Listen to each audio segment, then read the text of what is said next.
Yes hello everyone, welcome to the Global World Academy. चलिए आज के सेशन को स्टार्ट करते हैं। सेशन में आज हम लोग यहाँ पर पढ़ने वाले हैं दो सबसे इम्पॉर्टेंट स्कीम्स के बारे में।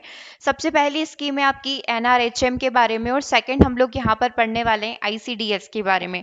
जैसे कि इससे पहले वाली क्लास हुई थी उसमें हम लोगों ने कई सारे क्वेश्चंस कंप्लीट किए थे इन दोनों स्कीम से रिलेटेड। तो आज हम लोग इसका पूरा डिटेल पढ़ लेते हैं, क्योंकि क्वेश्चंस में क्या होता है, कुछ स्पेसिफिक चीज़ें ही जो है पूछी जाती है एग्जाम में, तो वो सारी चीज़ें हम लोगों ने कंप्लीट कर लिए। एक्चुअल में ये स्कीम आई कब थी, इसके पीछे का पर्पस क्या था, फिर इसको मर्ज किया गया, जो भी चीज़ें इनके साथ हुई है इनका पूरा हिस्ट्री हम लोग यहाँ पर देख लेते हैं। तो स्टार्ट कर रहे हैं हम लोग यहाँ से एनआरएचएम से, ठीक है, राष्ट्रीय ग्रामीण स्वास्थ्य मिशन से। ओके, अब यदि आप देखें, देश में ग्रामीण क्षेत्रों में निवास कर रहे नागरिकों को आसानी से स्वास्थ्य की सुविधाएं प्राप्त नहीं हो रही थी।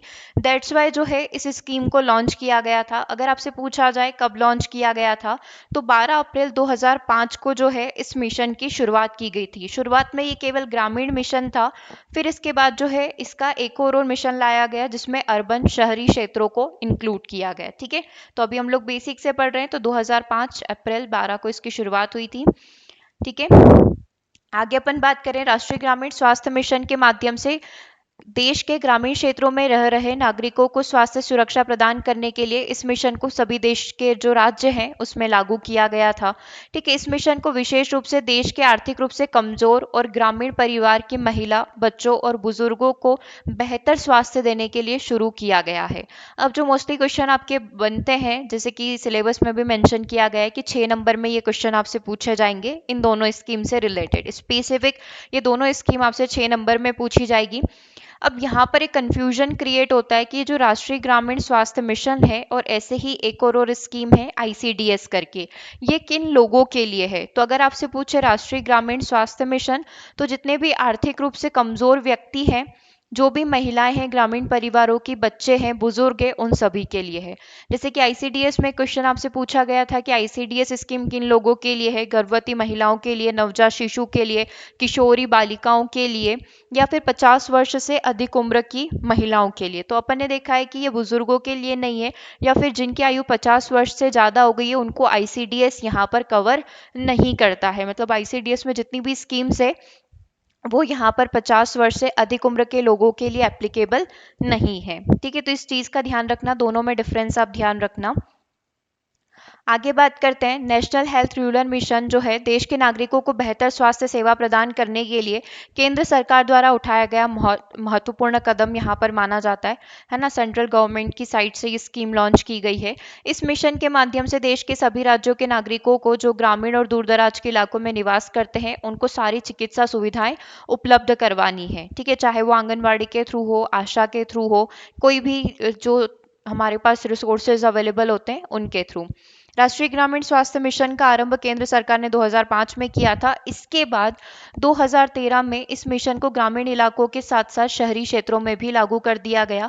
फिर इसके बाद इस मिशन का नाम राष्ट्रीय स्वास्थ्य मिशन रखा गया, उसमें से ग्रामीण शब्द को हटा दिया गया। ठीक है, लेकिन कभी भी आपसे हो सकता है एग्जाम में पूछ लिया जाए, तो आप दोनों याद रखना, रूरल के लिए भी है और अर्बन के लिए, मतलब ग्रामीण और शहरी दोनों के लिए है। ठीक है, तो आप एनआरएचएम बोलें या एनएचयूएम बोलें, कोई दिक्कत नहीं है। ठीक है, अब अगर जो ग्रामीण के लिए होगा वो क्या हो जाएगा, राष्ट्रीय ग्रामीण स्वास्थ्य मिशन, और शहरी के लिए हो जाएगा तो राष्ट्रीय शहरी स्वास्थ्य मिशन हो जाएगा। देश के महिला, बच्चों और राज्य के सभी जरूरतमंद लोगों के लिए राष्ट्रीय ग्रामीण स्वास्थ्य मिशन के तहत आर्थिक रूप से जो भी कमजोर व्यक्ति होंगे वो इसके अंदर कवर किए जाएंगे और उनको बेहतर स्वास्थ्य सुविधाएं यहाँ पर उपलब्ध करवाई जाएगी। अब इसके टारगेट क्या क्या हैं, इसके प्रमुख लक्ष्य क्या क्या होंगे। सबसे पहले मलेरिया व डेंगू जैसी बीमारियों के वार्षिक मामलों में कमी लाना। जो हर साल पूरा डेटा यहाँ पर आता है कि इस साल जो है इस शहर में या इस एरिया में जो है इतने मामले आए हैं, तो इसमें कमी लेकर आना। इसके लिए जो भी हो सकते हैं प्रोग्राम वगैरह कंडक्ट करवाना, अवेयरनेस फैलाना, वो सारी चीज़ें यहाँ पर करनी होगी। सेकंड, इसके अंदर आएगा मिशन के द्वारा स्वास्थ्य जीवन शैली को बढ़ावा देना, मातृत्व मृत्यु दर और शिशु मृत्यु दर के आंकड़ों में कमी लेकर आना। जैसे अपन ने प्रीवियस में बहुत सारी स्कीम्स देखी थी, उसमें भी ऑलमोस्ट सभी में टारगेट यही था कि जो 2 अंकों में मातृ मृत्यु दर और शिशु मृत्यु दर है उसको सिंगल डिजिट में लेकर आना। सिंगल डिजिट मतलब कि अगर हर साल मातृ मृत्यु दर हो रही है तो वो 8 हो, 7 हो, मतलब कि 9 से ज़्यादा नहीं हो। ठीक है, तो ये कुछ टारगेट यहाँ पर किए गए हैं। महिलाओं एवं बच्चों को स्वास्थ्य सेवा की सुविधा सुलभता से उपलब्ध करवाना, स्थानीय बीमारी के साथ संचारी व गैर संचारी रोगों की रोकथाम और नियंत्रण करना। संचारी लोग जो मतलब एक दूसरे से फैलते हैं, गैर संचारी जो दूसरे माध्यम से किसी तरीके से फैल सकते हैं। विशेष तौर पर कमजोर सूचक राज्यों पर ध्यान केंद्रित करना। कमजोर सूचक राज्य मतलब जिसमें बीमारियां ज़्यादा फैलती है या हम लोग बोल सकते हैं कि संक्रमण का खतरा लोगों में ज़्यादा रहता है, तो उन राज्य जो हैं उनको थोड़ा फोकस करना।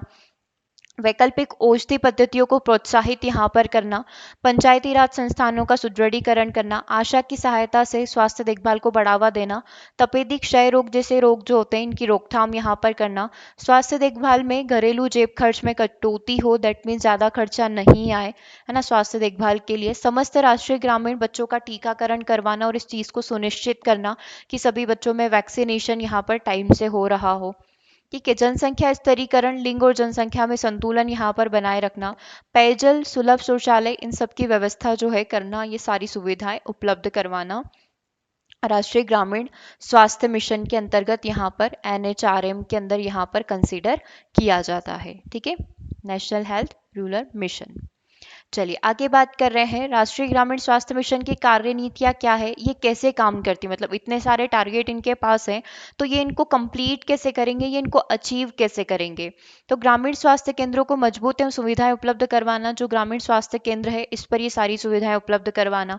मिशन हेतु नियम और मापदंड स्थापित करना, मतलब जो भी टारगेट किया है चाहे वो टीबी को कंट्रोल करने का हो या लोगों में अवेयरनेस फैलाने का हो, तो पहले अपने टारगेट डिसाइड करो, उसमें क्या क्या चीज़ों की आवश्यकता पड़ेगी, क्या क्या माध्यम हमारे पास अवेलेबल हैं, उन सारी चीज़ों को फोकस करना। मिशन के तहत सरकारी खर्च पर बढ़ोतरी की जाए। सरकारी खर्च इन द सेंस कि जैसे हम लोग देखते हैं कि बजट में इतना खर्च जो है स्वास्थ्य शिक्षा पर किया जाएगा, तो इस चीज़ पर भी फोकस किया जाएगा कि ये जो NHRM है इसके ऊपर भी सरकार खर्च कर रही हो बजट में से। जनता के साथ लक्ष्य और कार्य प्रगति की रिपोर्ट का साझा करना। प्राइवेट हेल्थ सेक्टर के साथ पार्टनरशिप स्थापित करना और आयुष्मान भारत कार्ड जो अभी तक की सबसे लॉन्गेस्ट स्कीम जिसको आप बोल सकते हो और सबसे सक्सेसफुल स्कीम जिसको आप यहाँ पर बोल सकते हैं, आयुष्मान भारत कार्ड के लिए। ठीक है, तो इसको अपन एक बार अलग से डिस्कस कर लेंगे, पूरा क्या है, कैसे इसको लॉन्च किया गया है, ये भी अपना NHRM के अंतर्गत ही कंसीडर किया जाता है। ठीक है, अगला देखिएगा राष्ट्रीय ग्रामीण स्वास्थ्य मिशन के अंतर्गत क्या क्या सुधार अभी तक हुए हैं। सबसे पहला प्राइमरी हेल्थ केयर सेंटर का क्रियान्वयन यहाँ पर किया गया है। सरकार के द्वारा प्राइमरी हेल्थ केयर सेंटर के कार्य हेतु आवश्यकता होने पर नए उपकरणों को बनवाना, नई बिल्डिंग का निर्माण करना, दवाइयाँ उपलब्ध करवाना, स्वास्थ्य संबंधी महिला कर्मी जो है NM की आवश्यकता पड़ने पर उनको नियुक्त करना, ये सारी चीज़ें जो आपने देखा है ANM का एग्जाम भी होता है नर्स वाला। ठीक है, तो ये सारी चीज़ें जो है प्राइमरी हेल्थ केयर सेंटर में कंसीडर करी जाती है, ये सारी चीज़ें इसके अंदर आ जाएगी नेशनल जो हम लोग बोल रहे हैं NHRM ग्रामीण मिशन के अंतर्गत। महिला कर्मी ANM के द्वारा ग्रामीण स्वास्थ्य देखभाल हेतु बैंक खाते में 1,000 रुपये की धनराशि प्रदान की जाएगी, जिसका उपयोग महिला कर्मी लोगों के स्वास्थ्य हेतु इलाज की आवश्यकता के समय कर सकती है। प्राथमिक स्वास्थ्य सेंटर के क्रियान्वयन हेतु आवश्यकता अनुसार बिल्डिंग निर्माण के साथ साथ 24 घंटे की स्वास्थ्य सेवा प्राइमरी हेल्थ केयर सेंटर्स में उपलब्ध रहेगी, 24 आवर्स यहाँ पर सुविधा रहेगी। इसके अलावा इन सेंटर में 3 नर्स एवं आयुर्वेदिक, यूनानी, होम्योपैथिक डॉक्टर की भी नियुक्ति की जाएगी ताकि समय पर लोगों को इलाज यहाँ पर मिल सके। ठीक है, अब क्या क्या सुधार किए गए ये कुछ आपने पॉइंट देख लिए और क्या क्या चीजें इसके अंदर है। गांव, जिला और राज्य के स्तर पर सामाजिक विज्ञान एवं जवाबदेही के लिए कमेटी का गठन करना। आशा कार्यक्रम का निरीक्षण करने तो एक समूह बनाना कि ये जो महिलाएं हैं जो जिनको ये प्रोग्राम में पूरा रखा गया है कि ये जनता से कनेक्टेड रहेगी, लोगों की स्वास्थ्य देखभाल करनी है, क्या ये काम अपना अच्छे से कर रही है, तो इसके लिए भी एक पूरा ग्रुप हो, इसकी एक पूरी कमेटी हो। स्वास्थ्य संबंधी 24 घंटे उपलब्ध कराने हेतु जो स्वास्थ्य सुविधाएं हैं आम नागरिकों के लिए कम्युनिटी हेल्थ केयर की क्षमता के विकास हेतु बहुत से केंद्रों का यहाँ पर चयन भी किया गया है। आशा की सहायता से ग्रामीण क्षेत्रों में नागरिकों को स्वास्थ्य संबंधी सेवाएं उपलब्ध करवाना NHRM के अंतर्गत कंसीडर किया जाता है। ठीक है, तो ये बातें हो गई NHRM की। अब अगर अपन बात करें ICDS की, समेकित बाल विकास योजना की, ठीक है, इंटीग्रेटेड चाइल्ड डेवलपमेंट स्कीम। अब इसमें ध्यान रखना कि इसमें किन किन लोगों को कंसीडर किया गया है और ये प्रोग्राम कब स्टार्ट हुआ था। तो आईसीडीएस जो है महिला और बाल विकास मंत्रालय के द्वारा कार्यान्वित एक केंद्र प्रायोजित योजना है, केंद्र सरकार के द्वारा इसको चलाया गया है। इसे अक्टूबर 1975 में लॉन्च किया गया था, 2 अक्टूबर 1975 को इसको लॉन्च किया गया था। ठीक है, अब इसमें आप डायग्राम के थ्रू देख सकते हैं कि serving child 0 to 6 year and pregnant and lactating mothers जो होती है उन सबको इसके अंदर कवर किया जाएगा। ठीक है, जो पूरक पोषण सामग्री है, बच्चे की जो प्री एजुकेशन है, स्वास्थ्य से रिलेटेड जो चीज़ें हैं, प्रतिरक्षा जो कार्यक्रम है, नॉर्मल हेल्थ चेकअप हो सकते हैं, रेफरल सर्विसेज हो सकती है, वो सारी की सारी आईसीडीएस के अंदर यहाँ पर कवर करी जाएगी। ठीक है, ये सारी चीज़ें अभी इनको पूरा डिटेल में पढ़ेंगे, बस एक बार आप देख लीजिए कि आईसीडीएस में ये चीज़ें जो है कवर की जाती है।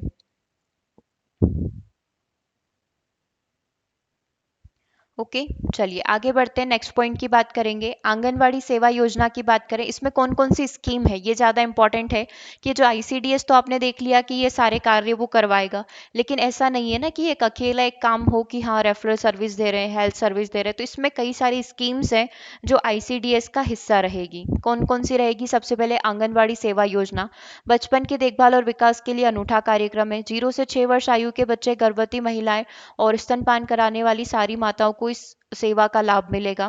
यह 6 सेवाओं का एक पैकेज प्रदान करता है जिसमें पूरक पोषण, स्कूल पूर्व अनौपचारिक शिक्षा, प्री एजुकेशन, हेल्थ न्यूट्रिशन की शिक्षा, वैक्सीनेशन, इम्यूनाइजेशन, रेफरल सर्विसेज, ये सारी इसके अंदर आंगनवाड़ी जो सेवा होती है इसके अंदर इंक्लूड रहेगी। ठीक है, अगला आ जाता है पूरक पोषण में टेक होम राशन जो होता है इसके बारे में, दैट इज टीएचआर। टीएचआर का क्वेश्चन आपसे पूछा हुआ है और क्रेच प्रोग्राम के बारे में आपसे एग्जाम में पूछा गया है प्रीवियस पेपर में, तो इसको ध्यान से समझना। पूरक पोषण सामग्री क्या होती है, ये इसमें जो टेक होम राशन है इसका क्या काम होता है? इसमें गर्म पका हुआ भोजन, सुबह का नाश्ता शामिल रहेगा। निर्धन परिवारों के लिए इसका विशेष महत्व है क्योंकि ये बच्चों के पोषण संबंधी परिणाम को भी प्रभावित यहाँ पर करेगा। ठीक है, तो ये सारा राशन यहाँ पर इसमें दिया जाएगा, ये भोजन नाश्ता यहाँ पर दिया जाएगा। अब इसी के अंदर एक और स्कीम आती है, प्रधानमंत्री मातृ Vandana Yojana, that is PMMVY। इसके तहत सभी पात्र लाभार्थियों की किश्त में 3 किश्तें यहाँ पर मिलेगी, 3 किश्तों में 5,000 रुपए दिए जाएंगे और शेष 1,000 रुपए की राशि जननी सुरक्षा योजना के अंतर्गत मातृत्व लाभ की शर्तों के अनुरूप संस्थागत प्रसूति करवाने के बाद यहाँ पर दी जाती है। इस प्रकार औसतन एक महिला को 6,000 रुपए यहाँ पर प्राप्त होते हैं। ठीक है, तो ये 2-2 हज़ार करके दिए जाते हैं 3 किश्तों में, तो आपको यहाँ पर 2-2 हज़ार करके ये मिल जाएगा और उसके बाद 1,000 रुपये ये बाकी रखते हैं। ये लास्ट में जो है कि प्रसूति यहाँ पर जो हुई है, कहाँ पर हुई है, डिलीवरी कहाँ पर हुई है ना, जो शर्तों के अनुरूप हुई है कि नहीं, उसके हिसाब से यहाँ पर टोटल 6,000 रुपीज़ दिए जाते हैं। तो ये स्कीम है अपनी प्रधानमंत्री मातृ वंदना योजना।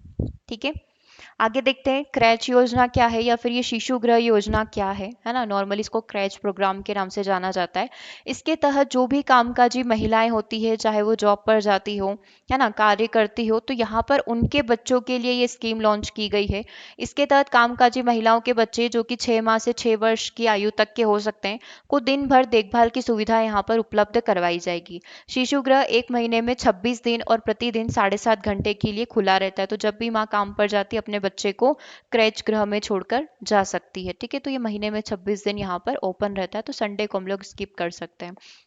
इससे बच्चों को पूरक पोषण, प्रारंभिक चाइल्ड केयर शिक्षा, स्वास्थ्य और सोने की सुविधा यहाँ पर उपलब्ध करवाई जाती है। ठीक है, तो ये भी काफ़ी इंपॉर्टेंट है।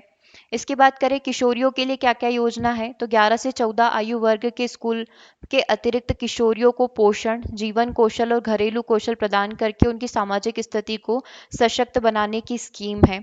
इस योजना में पोषक और गैर पोषक तत्वों को शामिल किया गया है, जैसे कि लो फॉलिक एसिड हो गया, हमने देखा था ना, आयरन और फॉलिक एसिड की गोलियां यहाँ पर दी जाती है। ठीक है, जैसे अगर बच्ची स्कूल में है तो स्कूल के थ्रू, टीचर्स के थ्रू वहाँ पर दे दी जाएगी, या फिर आशा जो है महिला के थ्रू यहाँ पर दे दी जा सकती है, या फिर आंगनवाड़ी के थ्रू जो है बच्चे को यहाँ पर आयरन और फॉलिक एसिड की गोली दी जाती है। ठीक है, इसमें और क्या क्या चीज़ें कवर है, सबसे पहले हमने देखा आयरन एंड फॉलिक एसिड की पूरकता, स्वास्थ्य जांच और रेफरल सेवा, स्वास्थ्य स्वच्छता, पोषण के बारे में जागरूकता को बढ़ावा देना, स्कूल के अलावा अन्य बाह्य किशोरियों को औपचारिक अनौपचारिक शिक्षा में शामिल करना तथा विद्यमान सरकारी सेवाओं के बारे में सूचना और मार्गदर्शन देना इस स्कीम के अंतर्गत यानी आईसीडीएस के अंतर्गत कंसीडर किया जाता है। ठीक है, अब कुछ बच्चियां ऐसी होगी जो इनकेस स्कूल नहीं जाती होगी तो उनको भी यहाँ पर इनफॉर्मल तरीके से एजुकेशन प्रोवाइड करवाना और जो भी अवेयरनेस है गवर्नमेंट स्कीम से रिलेटेड वो सारी चीज़ें यहाँ पर प्रदान करना या एक तरीके से गाइडेंस देना। ठीक है, चलिए यहाँ तक क्लियर है।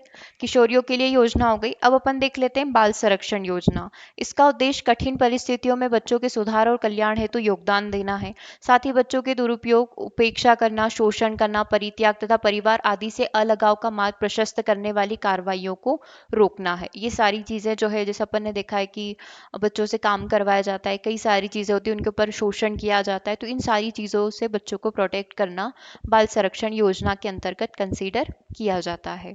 ठीक है, चलिए आगे बात करते हैं पोषण अभियान की। इसका उद्देश्य छोटे बच्चों में कुपोषण, अल्पपोषण, एनीमिया को कम करना, किशोरी लड़की, गर्भवती महिलाएं और स्तनपान कराने वाली माताओं पर ध्यान केंद्रित करके स्टंटिंग, अल्पपोषण, एनीमिया की रोकथाम और जन्म के समय कम वजन वाले जो बच्चे हैं उनके स्तर में सुधार लाना पोषण स्कीम के अंतर्गत कंसीडर किया जाता है। जैसे अपने चैप्टर नंबर 1 में पढ़ा था कि पोषण में क्या क्या चीजें होती है और किन किन को ध्यान रखना पड़ता है, वही सारी चीजें यहाँ पर भी मेंशन करी गई है कि अगर बच्चा जो है बहुत ही ज़्यादा कमज़ोर है, बहुत ही ज़्यादा वीक है, पूरी हड्डियाँ निकल रही है, दैट इज़ स्टंटिंग, है ना। अल्प पोषण, पोषण अच्छे तरीके से नहीं मिल रहा है, एनीमिया की कमी हो रही है, ये वाली चीज़ें अगर अपन देखें तो इन सबको किस में कवर किया जाएगा, पोषण अभियान के अंतर्गत कवर किया जाएगा।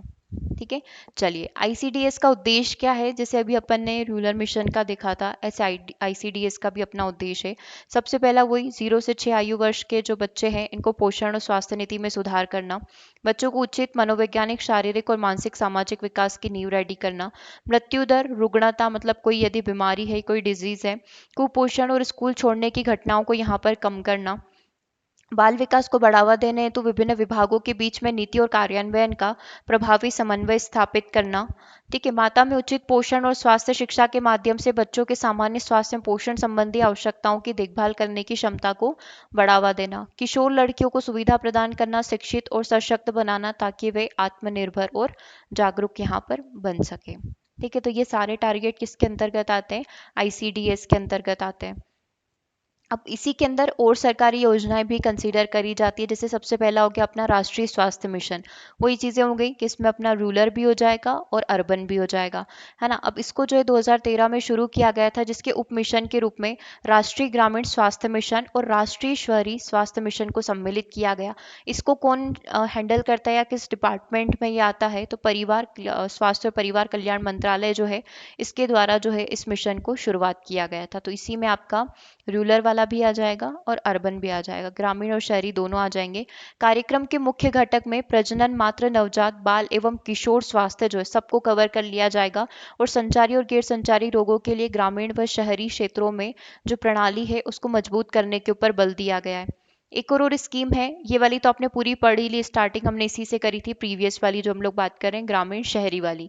सेकेंड स्कीम है इसकी मध्याह्न भोजन योजना। मध्याह्न भोजन योजना एक केंद्र प्रायोजित योजना है जो 1995 में शुरू की गई थी। इस कार्यक्रम के तहत विद्यालय में नामांकित 1 से 8 तक की कक्षाओं में अध्ययन करने वाले 6 से 14 वर्ष के बच्चे को पका हुआ भोजन यहाँ पर प्रदान किया जाएगा। ठीक है, वही मिड डे मील योजना है, 1995 में इसको स्टार्ट किया गया था।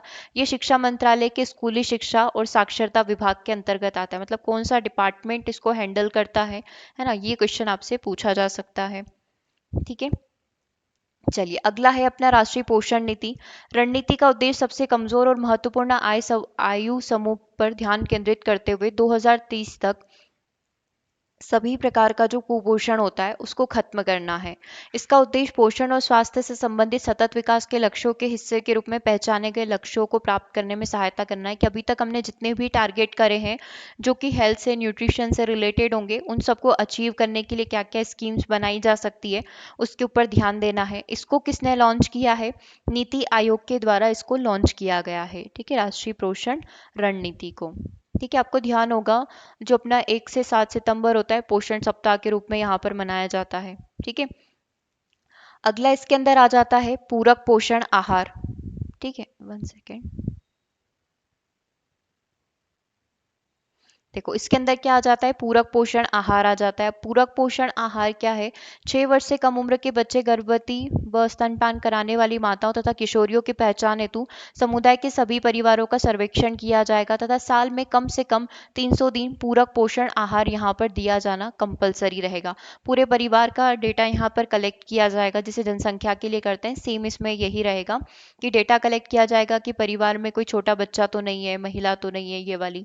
ठीक है, तो ये सारी चीज़ें इसके अंदर देखी जाएगी और इस हिसाब से पूरक पोषण सामग्री प्रोवाइड की जाएगी। वर्तमान में 6 माह से 6 वर्ष के बच्चों को 4 रुपये प्रतिदिन जो है, 4 रुपये प्रति बच्चा प्रतिदिन के मान से 12 से 15 ग्राम प्रोटीन और 500 कैलोरी युक्त पोषण आहार दिया जाने का प्रावधान है, 6 महीने से लेकर 6 साल तक के बच्चों के लिए। ठीक है, अगर गंभीर कुपोषण का शिकार बच्चा है ना, अगर कोई सीवियर केस यहाँ पर है, तो 6 रुपये प्रतिदिन के हिसाब से जो है 20 से 25 ग्राम प्रोटीन और 800 कैलोरी युक्त पोषण आहार तथा गर्भवती या धात्री महिलाओं एवं किशोरी बालिकाओं के लिए 5 रुपये प्रतिदिन के हिसाब से 18 से 20 ग्राम प्रोटीन और 600 कैलोरी युक्त पोषण आहार दिए जाने का प्रावधान है। तो ये सारी हो गई अपनी पूरक पोषण सामग्री। सेकंड आ जाता है स्वास्थ्य जांच।